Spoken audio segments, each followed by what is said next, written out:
حضرت جابر بن عبداللہ رضی اللہ تعالیٰ عنہ سے روایت ہے کہ وہ فرماتے ہیں کہ نبی صلی اللہ علیہ وسلم ایک صحابیہ تھی، ام مسیب یا ام صائب ان کا، ٹھیک ہے، ام صائب. تو وہ خاتون جو تھی کب کپا رہی تھی، تو نبی پاک صلی اللہ علیہ وسلم نے ان سے پوچھا کہ کیا ہوا، تو وہ کہنے لگی کہ مجھے بخار ہے، اور بخار کو وہ برا بھلا کہنے لگی کہ بخار کی وجہ سے میری حالت ہے، بخار کو برا بھلا کہنے لگی. آپ صلی اللہ علیہ وسلم نے فرمایا کہ بخار کو برا بھلا نہ کہو، یہ بنی آدم کے گناہوں کو معاف فرما دیتا ہے. یعنی کوئی بھی تکلیف آتی ہے، یہ تو بخار ہے، کوئی بھی تکلیف آتی ہے تو اس سے انسان کے گناہ معاف ہوتے ہیں. تو آپ نے منع کیا کہ بخار کو برا نہیں کہو، یہ انسان کے گناہوں کو معاف فرما دیتا ہے. اور ایک اور حدیث ہے جس میں نبی پاک صلی اللہ علیہ وسلم نے ارشاد فرمایا کہ مومن مرد یا عورت اپنے نفس کی وجہ سے، مال کی وجہ سے اور اولاد کی وجہ سے ہمیشہ آزمائش میں مبتلا رہتا ہے. ایسے ہے نا زندگی جو ہے ہماری، کبھی بیماری آ گئی، کبھی مال کی کمی آ گئی، یا مال اگر ہے زیادہ تو پھر بھی مصائب جو ہوتے ہیں اس کا انسان شکار ہو جاتا ہے. یا اولاد جو ہے اس کی وجہ سے ہمیشہ اللہ ہمارے آزمائش میں مبتلا رہتا ہے. یعنی ہر وقت انسان جو ہے پریشان رہتا ہے، کوئی نہ کوئی پریشانی انسان کے ساتھ لگی ہے. لیکن اللہ تعالیٰ اس کو اس حالات میں رکھتے ہیں، اور اللہ تعالیٰ انسان کے، حدیث کا مفہوم ہے صبر، دیکھتے ہیں کہ میرا بندہ ان مصائب میں ہے تو کیا کر رہا ہے، اللہ کو پکار رہا ہے، نہیں پکار رہا، اللہ کی طرف رجوع کر رہا ہے کہ نہیں کر رہا. اور جب انسان اللہ کو پکارتا ہے، اللہ کی طرف رجوع کرتا ہے، اور وہ ان ساری تکلیفوں کا، ساری تکلیفیں بھی ہیں لیکن اس کے باوجود پھر اللہ تعالیٰ کے آگے عاجزی کرتا ہے، اللہ ہی کی طرف رجوع کرتا ہے، اور یہاں تک کہ وہ دنیا سے تکلیفیں برداشت کر کر کے چلا جاتا ہے. جب وہ چلا جاتا ہے تو پھر وہ اللہ تعالیٰ سے اس حالت میں ملتا ہے کہ اس کے اوپر کوئی گناہ باقی نہیں رہتا، کوئی گناہ باقی نہیں رہتا. ٹھیک ہے. اور ایک اور حدیث ہے جس میں نبی پاک صلی اللہ علیہ وسلم نے ارشاد فرمایا کہ جب اللہ تعالیٰ کسی بندے کے ساتھ خیر کا ارادہ کرتے ہیں، بھلائی کا ارادہ کرتے ہیں، تو اس کے لیے دنیا میں تکلیف میں اس بندے کو ڈال دیتے ہیں. کبھی کوئی تکلیف، کبھی اولاد کا غم، کبھی کوئی پریشانی، کبھی فقر آ گیا، یعنی کبھی بیماری آ گئی، یعنی مختلف طریقوں سے اللہ تعالیٰ آزمائش میں ڈال دیتے ہیں، تکلیف میں ڈال دیتے ہیں. اور جب اللہ تعالیٰ کسی کے ساتھ برائی کا ارادہ کرتے ہیں تو پھر اللہ تعالیٰ اس شخص کو، خواہ اس کے گناہ ہی ہوں لیکن اللہ تعالیٰ اس کو عذاب نہیں دیتے. جیسے ہم کہتے ہیں نا کہ فلاں تو اتنا گناہ گار ہے، وہ تو نماز بھی پڑھتا ہے، وہ تو زیادتیاں بھی بڑی کرتا ہے، وہ تو تکبر بھی بڑا کرتا ہے، وہ تو بڑا مال والا ہے. اللہ تعالیٰ اس کو کھلا چھوڑ دیتے ہیں، اللہ تعالیٰ اس بندے کو کھلا چھوڑ دیتے ہیں، اور وہ اپنے ان کاموں میں لگا رہتا ہے. اور جب وہ اللہ تعالیٰ کے ہاں جاتا ہے تو تب اللہ اس کو سزا دیتے ہیں. لیکن جب یہ مومن بندہ ہے، اس کے اوپر تکلیف آتی ہے، کہ تکلیف آنی اس کے اوپر اچھی ہے، کیونکہ اس تکلیف میں جب وہ صبر کرتا ہے اور اللہ کی طرف رجوع کرتا ہے تو اللہ تعالیٰ اس کو دنیا میں، ہر بندہ گناہ گار ہے نا، اللہ تعالیٰ دنیا میں اس کو سزا دیتے ہیں. اور ایک گناہ کی سزا اللہ 2 مرتبہ نہیں دیتے. اگر اللہ نے دنیا میں دے دی تو آخرت میں نہیں دے گا. اللہ بھی بالکل اس کو پاک صاف کر کے تو یہاں سے لے کے جاتے ہیں. جیسے آپ نے دیکھا ہوگا کہ کچھ لوگ بیمار ہوتے ہیں اور بیماری کا شکار رہتے ہیں، دائمی بیماری لگ جاتی ہے اور اسی بیماری میں دنیا سے چلے جاتے ہیں، صحت ہی نہیں ملتی. وہ اللہ تعالیٰ ان کو پاک کر دیتا ہے، ان کے سارے گناہ ختم ہو جاتے ہیں، اور وہ جب اللہ سے ملتے ہیں تو انسان بالکل پاک صاف ہو کے چلا جاتا ہے اللہ کی طرف. اور جب وہ برا شخص دنیا میں گناہ بھی کرتا ہے، ظلم بھی کرتا ہے، زیادتی بھی کرتا ہے، حق بھی مارتا ہے، سارے غلط کام کرتا ہے، لیکن اس کا رزق بھی بہت زیادہ ہے، اس کو کوئی پریشانی بھی نہیں ہے، وہ اپنا من چاہی زندگی بھی گزار رہا ہے، اور لوگ اس کو دیکھ رہے ہیں کہ یہ کیسا ہے. اللہ فرماتے ہیں کہ اللہ اس کو کھلا چھوڑ دیتے ہیں، اور جب وہ اللہ کی طرف جاتا ہے تو پھر تب اللہ اس کو سزا دیتے ہیں، اللہ اسے دنیا میں سزا نہیں دیتے. اور پھر نبی پاک سے یہ دیکھیں کہ یہ جو مومن بندہ ہے نا، اس کی مثال کھیتی جیسی ہے، کسان کی کھیتی جیسی. جیسے کسان ہوتا ہے نا تو اس کی آپ نے کھیتی دیکھی ہے، کھیتی کو بڑا ہونے تک کتنے مصائب کا شکار ہوتی ہے وہ کھیتی. ٹھیک ہے. پھر جب وہ کھیتی بڑی ہوتی ہے، پھر ہوائیں چلتی ہیں، تیز ہوا جب چلے تو کھیتی کا کیا حال ہوتا ہے، کبھی ادھر جھکی کبھی ادھر جھکی، کبھی سیدھی ہو گئی کبھی اس طرح ہو گئی. تو مومن کا بھی یہی حال ہے کہ مومن کے اوپر تکلیفیں آتی ہیں، انسان کے اوپر تکلیفیں آتی ہیں، وہ اس کو جھکاتی ہیں. جیسے ہوا چلتی ہے تو اس کو جھکا دیتی ہے نا فصل کو، ایسے مومن کو جھکا دیتی ہیں. لیکن وہ اللہ تعالیٰ اس بندے کا صبر، اس کی برداشت، اس کو یہ دیکھتے ہیں، اس کی یہ ساری چیزیں دیکھتے ہیں. اور جب وہ بندہ مائل ہو جاتا ہے، جھک جاتا ہے، جب وہ بندہ جھک جاتا ہے اپنے رب کے آگے، جیسے بے بس ہو جاتا ہے، جھک جاتا ہے اور اللہ کی طرف رجوع کر لیتا ہے، تو پھر اللہ تعالیٰ جو ہے اس کے دنیا میں سارے گناہ بھی معاف فرما دیتے ہیں، اور اس کو اللہ تعالیٰ وہ اجر بھی عطا فرماتے ہیں جو اس کے لیے اللہ تعالیٰ نے لکھا ہوتا ہے. تو اسی طرح ایک اور حدیث ہے جس میں نبی پاک صلی اللہ علیہ وسلم کی حدیث کا عموم ہے کہ کسی مسلمان کو کوئی بیماری یا کوئی تکلیف پہنچتی ہے تو اللہ تعالیٰ اس کے گناہوں کو معاف فرما دیتے ہیں. اور کیسے گناہ معاف فرما دیتے ہیں؟ جیسے آپ نے دیکھا خزاں کا موسم آتا ہے تو خزاں کے موسم میں کیسے پتے جھڑتے ہیں، درخت کے اوپر کوئی پتہ ہی نہیں ہوتا. اللہ تعالیٰ ایسے انسان کے گناہ جو ہے وہ ختم کر دیتے ہیں. ایک اور حدیث ہے جس میں نبی پاک صلی اللہ علیہ وسلم نے ارشاد فرمایا کہ مسلمان کو جو بھی تھکاوٹ پہنچتی ہے، تھکاوٹ کیا ہوتی ہے؟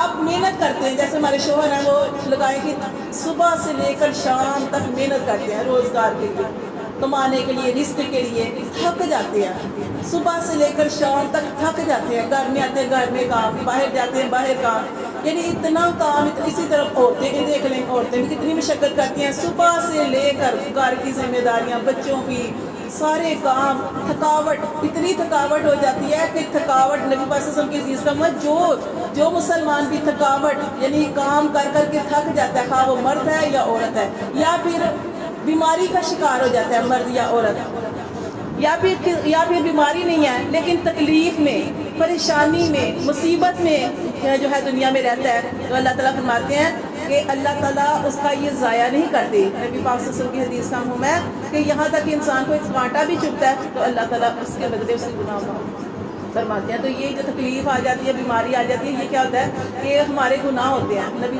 جو قرآن میں بھی آتا ہے نا کہ جب انسان کو کوئی تکلیف پہنچتی ہے تو انسان کو یہی سوچنا چاہیے کہ یہ میرے ہاتھوں کی کمائی ہے، یعنی مجھ سے ہی کچھ ایسا کام ہو. اور ہم کرتے بھی ہیں گناہ، جیسے ہم بیٹھے ہیں تو کبھی کسی کی باتیں کر رہے ہیں، یہاں تک وہ چغلی بھی کر رہے ہوتے ہیں، غیبت بھی کر رہے ہوتے ہیں، یا اور بھی جہاں تک ہماری کسی وقت کسی کی کوئی بات، آپ یقین کریں جب آپ کسی سے بات کرتے ہیں نا، آپ تھوڑی دیر بعد وہی بات کسی اور سے سنیں گے نا تو وہ غلط انداز میں کسی نے کی ہوگی.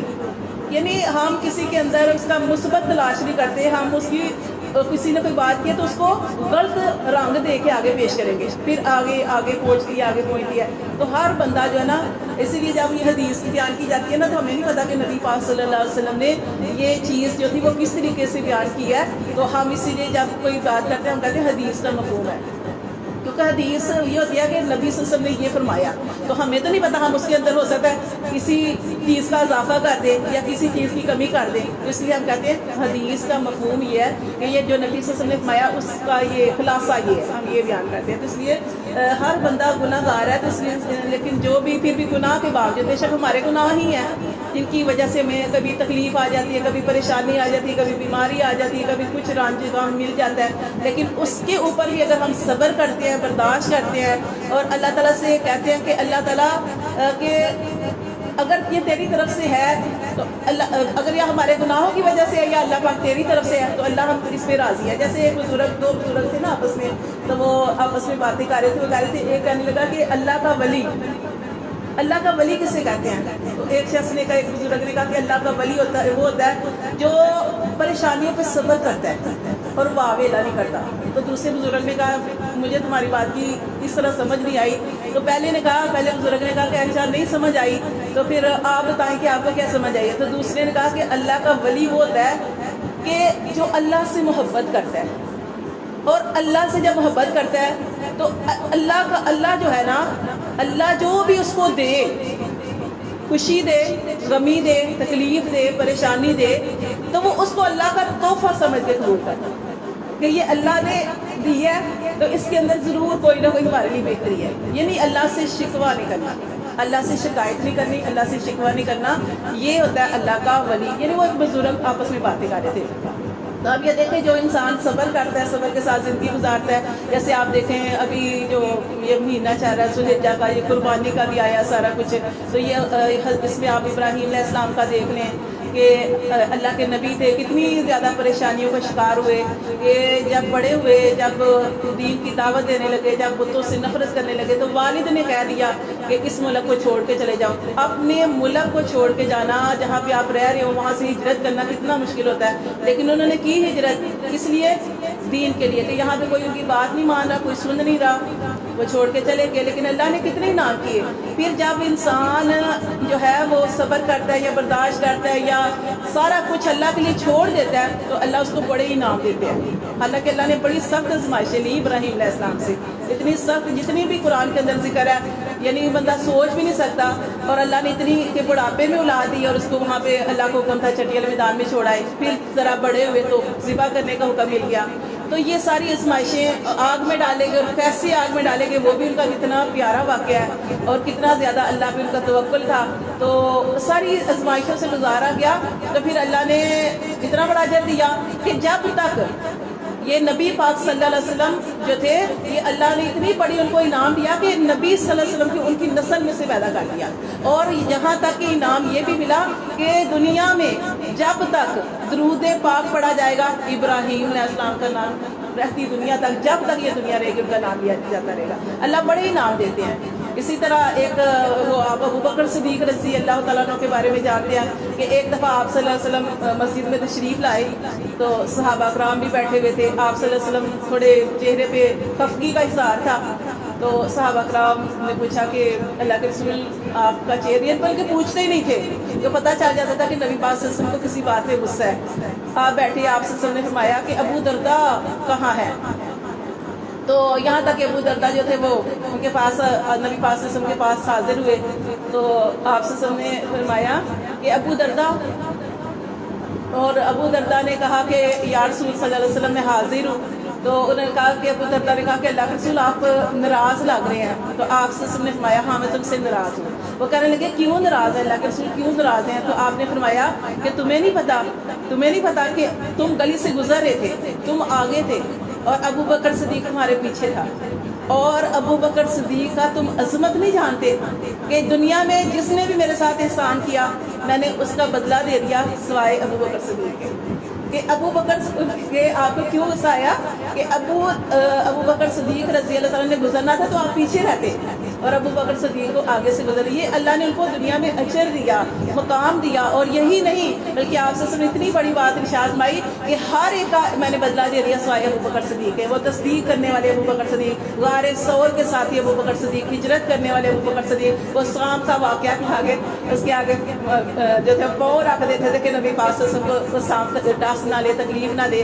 تو یہ اور اپنی بیٹی نبی پاک صلی اللہ علیہ وسلم کے نکاح میں، اور اتنی سارے وہ آپ سے سب اتنی بڑی بات ارشاد فرمائی، تو یہ ان کی عظمت بتائی جا رہی ہے، اور یہ ان کو یہ بتایا جا رہا ہے کہ ابو بکر صدیق نے اپنا ہر چیز قربان کر دی نبی صلی اللہ علیہ وسلم کے اوپر، اپنا گھر کا ساز و سامان، اپنا ہر چیز، اور یہاں تک کہ ایک دن انہوں نے ٹاٹ کا لباس پہنا ہوا تھا، اتنے مالدار تھے تو غلاموں کو آزاد کروایا کرتے تھے، اور یہاں تک ایک دن ٹاٹ کا لباس پہنا ہوا تھا۔ تو جبرائیل علیہ السلام نبی پاک صلی اللہ علیہ وسلم کے پاس حاضر خدمت ہوئے اور کہا کہ اللہ کے رسول آپ، اللہ کا حکم ہے کہ آپ ابو بکر صدیق سے پوچھیں کہ یہ جو ان کی حالت ہے کیا اس حالت میں راضی ہیں کہ اتنا مال و دولت تھا، سارا کچھ تھا، اور انہوں نے سارا کچھ اسلام کے لیے نبی پاک صلی اللہ علیہ وسلم کے لیے قربان کر دیا، تو اب جو ان کی حالت اس میں راضی ہیں؟ تو جب نبی پاک صلی اللہ علیہ وسلم نے ابو بکر صدیق سے پوچھا تو کہنے لگے 3 مرتبہ انہوں نے کہا کہ اللہ کے رسول میں راضی ہوں، میں راضی ہوں، میں راضی ہوں۔ تو اللہ تعالیٰ نے کو اتنا بڑا اجر دیا کہ نبی پاک صلی اللہ علیہ وسلم نے ارشاد فرمایا کہ میں ابو بکر صدیق کا کندھا پکڑ کے ان کو جنت میں لے کے جاؤں گا۔ اور حضرت بلال کے بارے میں آپ جانتے ہیں، حضرت بلال رضی اللہ تعالیٰ عنہ نے اتنی تکلیفیں اٹھاتے تھے، اور اللہ تعالیٰ نے ان کو کتنا زیادہ اجر دیا کہ نبی پاک صلی اللہ علیہ وسلم نے ان کو تسلی کے لیے، ان کو سکون کے لیے، ان کو راضی کرنے کے لیے، حالانکہ حبشی تھے، اور اتنا بڑا اجر عطا فرمایا۔ دنیا میں بھی وہ اذان کا جو ان کو اللہ نے دیا، مقام دیا کہ جس دن اذان نہیں ہوئی تو اس دن دین نہیں چڑھ۔ اور اسی طرح جنت میں بھی آپ سے سب نے ارشاد فرمایا کہ مجھ سے بھی پہلے جنت میں جاؤ گے، تو وہ نبی پاک صلی اللہ علیہ وسلم کی جو اونٹنی کی مہار ان کے ہاتھ میں ہوگی. تو جب صبر انسان کرتا ہے، یہ تو ان کے واقعات ہیں نا. ہم بھی جو ہم عام انسان ہیں، جب ہم بھی کسی تکلیف میں پریشانی میں صبر کرتے ہیں نا، صبر، تو اللہ تعالیٰ اس کا ضرور اجر دیتے ہیں. لیکن یہ کہ ہم صبر کرنے والے ہوں. لیکن ہم مطلب کہ اس طریقے سے صبر نہیں کر سکتے جیسے اللہ تعالیٰ نے ہمیں اتنی بڑی نعمتیں دی ہیں. تو جب ہم سے کوئی پوچھے نا کہ آپ کس حال میں ہیں، تو ہم کہتے ہیں کہ ہم یہ ضرور کہتے ہیں ہم اللہ کا شکر ہے، الحمدللہ شکر ہے. لیکن وہ ضرور جو ہمارے اوپر کوئی تکلیف گزری ہوتی ہے نا، ہم اس کا ذکر ضرور کرتے ہیں کہ مطلب کہ فلاں رات اگر جیسے ہم کبھی تکلیف میں سو نہیں سکے تو ہم کہتے ہیں کہ اللہ کا شکر ہے، بہت اچھی حالت ہے. لیکن اس رات کا ذکر کرتے ہیں کہ اس رات میں بڑی تکلیف میں گزاری، یعنی کہ ساری نعمتیں چھوڑ کے. تو جیسے اسی طرح ہمارا پورا اعضاء ہے، پورا جسم ہے، پورے جسم کے اندر ہم سارے ٹھیک ہیں، لیکن جسم کے کسی حصے میں اگر کبھی تکلیف ہو جائے تو ہم اس کا ذکر ضرور کریں گے. اس پورے اعضاء کا ذکر نہیں کریں گے کہ جو ٹھیک ہے، لیکن اس تکلیف کا ذکر کریں گے کہ جو میرے آج ہاتھ میں بڑی درد ہے، یا میرے گھٹنوں میں درد ہے، یعنی کچھ اس طرح کا معاملہ، یا میری آنکھیں ہیں. تو یعنی یہ ہم اللہ کی یہ ساتھ یہ اس طرح کے ورڈ جو ہے ضرور کہتے ہیں. تو جب ہم یہ کوئی بھی چیز ہو اس کے اوپر صبر کرنا اس کے اوپر اللہ تعالیٰ فرماتے ہیں کہ اللہ اس کا بہت زیادہ اجر و ثواب دیتے ہیں، انعام دیتے ہیں. جیسے کہ اللہ تعالیٰ نے صحابہ کرام کو دیے اتنے بڑے انعام، جیسے ابوبکر صدیق کو دیا، حضرت بلال کو دیا، حضرت عثمان غنی کو دیا، یعنی ہر صحابہ کو. اور یہ صرف ان کے ساتھ خاص نہیں ہے، یہ ہمارے ساتھ بھی اگر ہم صبر کریں تو اللہ تعالیٰ اجر دیتے ہیں. اللہ تعالیٰ وہ مقام عطا فرما دیتے ہیں کہ انسان پھر اللہ سے راضی ہو جاتا ہے. اور یہ نہیں کہ دنیا میں صرف تکلیفیں ہی ہیں، اللہ تعالیٰ چاہے تو دنیا میں بھی ہمیں ساری نعمتیں ثانیوں سے عطا فرما دیں. اور آخرت میں اس حضرت رابعہ تصویر تھی نا، تو وہ جو تھی نا اتنی ان کو مقام مل جاتے، وہ اتنی ولیہ کیسے بنی تھی کہ ان کو بھی ایک دائمی مرض ہو گیا تھا، دائمی ہمیشگی والی وہ تکلیف جو ہوتی ہے نا وہ ساتھ لگ جاتی ہے. کہتی جب ہر وقت تکلیف میں رہتی تھی پھر بھی اللہ کا شکر ادا کرتی تھی کہ اللہ تیرا شکر ہے. کہتے جب ان کی نا کبھی ان کی تکلیف صحیح ہونی نا تو اللہ سے کہنا اللہ کہیں تم اس سے ناراض تو نہیں ہو گیا کہ میری تکلیف دور کر دی ہے. اور یہ مطلب کہ ان کے یہ معاملہ تھے. اور اللہ معاف کرے ہم تو بڑے کمزور ہیں، تو ہمارے لیے تو ہمارے نبی پاک صلی اللہ علیہ وسلم نے جو دعا ارشاد فرمائی ہے نا وہی دعا ہمیں پڑھنی چاہیے. اللہم انی اسألک العفو والعافیہ فی الدنیا والآخرہ. اور یہ ربنا آتینا والی دعا جو ہے کہ ہم بڑے کمزور ہیں، تو ہم تو اللہ تعالیٰ سے یہ چاہتے ہیں کہ اللہ تعالیٰ میں دنیا میں بھی عافیت عطا فرمائے اور آخرت میں بھی عافیت عطا فرمائے. اور یہ جو دوسری دعا ہے نا اس کو اپنی زندگی کا حصہ بنا لے. وہ دعا آپ کو آتی ہوگی، میں نے بڑی یاد کرائی ہے. اسے کل بھی میں گزری تھی، ایک آدمی وہ بیچارہ کلاس سے ہم کر رہے تھے تو ایک آدمی نہیں بیٹھا ہوا تھا باہر، بیچارہ کیا اس کی حالت تھی اتنی بیچارے. تو میں تب بھی یہ دعا اللہم انی اعوذ بک من زوال نعمتک وتحول عافیتک وفجاءۃ نقمتک وجمیع سخطک. کہ اللہ جو ہم نے تمہیں نعمتیں دی ہیں نا، اللہ وہ نعمتیں وہ اللہ اس کو قائم رکھنا، ان کو دائم رکھنا. وہ خواہ صحت ہے، خواہ مال ہے، یہ عزت ہے، یہ ساری چیزیں جو اللہ تعالیٰ نے ہمیں دی ہوئی ہیں اللہ ہمیں عافیت میں رکھنا. وہ نعمتیں ہم سے ان کو زوال میں نہ بدلنا. تو یہ وہ جو اس طرح کے جو لوگ ہوتے ہیں، اسی طرح وہ دعا الحمدللہ الذی عافانی مما ابتلاک بہ وفضلنی علی کثیر ممن خلق تفضیلا. تو یہ جو چیزیں نا اپنے ذہن میں رکھنی ہیں اور کسی کے سامنے نہیں پڑھنی. وہ بیچارے جو اس حالت میں ہیں، جو بیچارے غریب ہیں، جو جس کا کسی کا ایکسیڈنٹ ہو گیا ہے، یا جو بہت ہی بیچارے اس حالت میں بیماری میں ہیں، تو آپ نے دل میں دعا پڑھنی ہے تاکہ اگلے کو تکلیف نہ ہو. آپ کا مقصد یا ہمارا مقصد اگلے کو تکلیف دینا نہیں ہے، بلکہ یہ دعا کرنا کہ اللہ تعالیٰ جس تکلیف میں یا اس بیماری میں یا غریبی میں اللہ اس کو مبتلا کیا، اللہ تعالیٰ اسے ہمیں بچا کے رکھنا. آپ اس قابل نہیں ہیں. تو جب آپ یہ دعاؤں کا اہتمام کریں گے نا، وہ جیسے ہم پڑھے تھے کل حدیث میں آیا کہ نبی پاک صلی اللہ علیہ وسلم کی حدیث کا مفہوم ہے کہ انسان کا دل اللہ کی 2 انگلیوں کے درمیان ہے. جس طرف انسان کوشش اللہ تعالیٰ چاہتے ہیں جس طرف پھیر دیتے ہیں، لیکن جب انسان ہدایت کے لیے دعا مانگتا ہے، جب انسان خیر کی دعا کرتا ہے تو اللہ تعالیٰ اس کو ضرور عطا فرماتے ہیں. جیسے ایک آدمی تھے، صحابی تھے، تو ان کا آخری وقت تھا نا، تو نبی پاک صلی اللہ علیہ وسلم ان کے پاس گئے تھے. ان سے پوچھا کہ کیا کیفیت ہے، یعنی تمہارا آخری وقت ہے اور تمہاری کیا کیفیت ہے. تو انہوں نے کہا، صحابی نے کہا کہ اللہ کے رسول گناہ تو بہت زیادہ ہیں اور اللہ سے مغفرت کی بھی امید رکھتا ہوں اور میں خوف میں بھی ہوں، خوف اور امید کے درمیان ہوں. تو نبی پاک صلی اللہ علیہ وسلم نے کیا ارشاد فرمایا تھا کہ اگر تم اللہ تعالیٰ سے یہ دونوں حالتیں تمہارے اندر ہیں اور تم اللہ سے امید بھی رکھتے نا تو اللہ تمہیں تمہاری امید کو نہیں توڑیں گے، اللہ تعالیٰ تمہیں ضرور عطا فرمائیں گے. تو انسان کو ہمیشہ اللہ تعالیٰ سے اچھی امید رکھنی چاہیے. جو اور یہ زندگی کے اندر جو تمام پریشانیاں یا مصائب آتے ہیں یہ ہماری زندگی کا حصہ ہے. کوئی انسان آپ کو مکمل نہیں ملے گا. کوئی انسان ہے اس کو صحت ہے تو وہ کھا نہیں سکتا. کوئی ایسا ہے جس کے پاس صحت نہیں ہے اور مال و دولت بہت زیادہ ہے. کسی کے پاس مال و دولت ہے صحت نہیں ہے, اور کسی کے پاس صحت بھی ہے مال بھی ہے. لیکن کچھ لوگ ایسے ٹکرے ہوئے ہیں کہ انسان جو ہے اس کے اوپر صبر کرتا ہے. یہ ہر بندہ, کوئی آپ کو لگے گا نا یہ بہت, ہر بندے کے اندر اللہ تعالیٰ نے کچھ یہ چیزیں رکھی ہیں, ہاں رکھی ہیں تاکہ, اور وہ اللہ نے اس لیے رکھی ہیں تاکہ انسان اللہ کی طرف مائل رہے, اللہ کو پکار کرے. تو بس یہ زندگی کا حصہ ہے. تو ان کے ساتھ ہی چل کے تمہارا گزارا. یہ نہیں کہ ہم ٹھیک ہے دعا اللہ سے کرنی چاہیے, مل بھی جاتی ہے وہ ساری چیزیں, لیکن پھر بھی کوئی نہ کوئی کمی جو ہوتی ہے نا اس کے اوپر ہمیں یہ نہیں کرنا چاہیے کہ ہمیں سارا کچھ تو مل گیا اور کوئی ایک آدھی چیز کی کمی ہے تو کوئی بات نہیں. اللہ کا پھر بھی شکر ادا کرنا چاہیے کہ اللہ تعالیٰ شکر ہے کتنے لوگوں سے, واقعی ہم بہت سے لوگوں سے بہتر ہیں. اللہ تعالیٰ نے ہمیں جو نعمتیں دی ہیں نا ہم بہت سارے لوگوں سے بہتر ہیں. اگر ہم نعمتوں ہم دیکھیں اللہ کا شکر ہے, پنکھے چلا کے بیٹھتے ہیں, اپنے کا حساب کریں. ہم جیسے گھر میں اگر یو پی ایس لگے ہوئے ہیں, اے سی ہے, چلو وہ تو اور ہے مسائل ہے, لیکن یہ ہر چیز, صحت ہے, اچھا کھاتی, یعنی کوئی دن ایسا نہیں ہے جس میں ہم بھوکے سوئے ہوں. اتنے لوگ ہیں کہ جن کے گھر مطلب کہ ایک ٹائم کھانے کا ہوتا ہے, پھر بیچارے ایسے ہوتے ہیں. تو اللہ کا شکر ہے, بہت ساری نعمتیں اللہ تعالیٰ کا شکر ادا کرنا چاہیے. باقی یہ تکلیفیں زندگی کا حصہ ہیں, اور اللہ تعالیٰ نے یہ حدیث سے بتانے کا مقصد یہ ہے کہ انسان کے اوپر تکلیفیں آتی ہیں. کبھی مال کی وجہ سے آ گئی, کبھی اولاد کی وجہ سے آ گئی, کبھی انسان کے اوپر بیماری کی حالت میں آ گئی, یا کچھ اس طرح کے مسائل ہو جاتے ہیں. تو جب ہم صبر کرتے ہیں اور شکوہ نہیں کرتے اور اللہ سے کہتے ہیں, اگر اللہ کی طرف دیکھے کہتے ہیں اللہ آسمان کی طرف, اللہ اگر تو راضی ہے تو اللہ ہم بھی راضی ہیں, تو انشاءاللہ اللہ تعالیٰ بس ہمیں جو ہے غلط کی طرف نہ لے کے جانا, شکری کی طرف نہ لے کے جانا. بس یہ ساری چیزیں ہیں. تو اگر ہم اس پہ کامیاب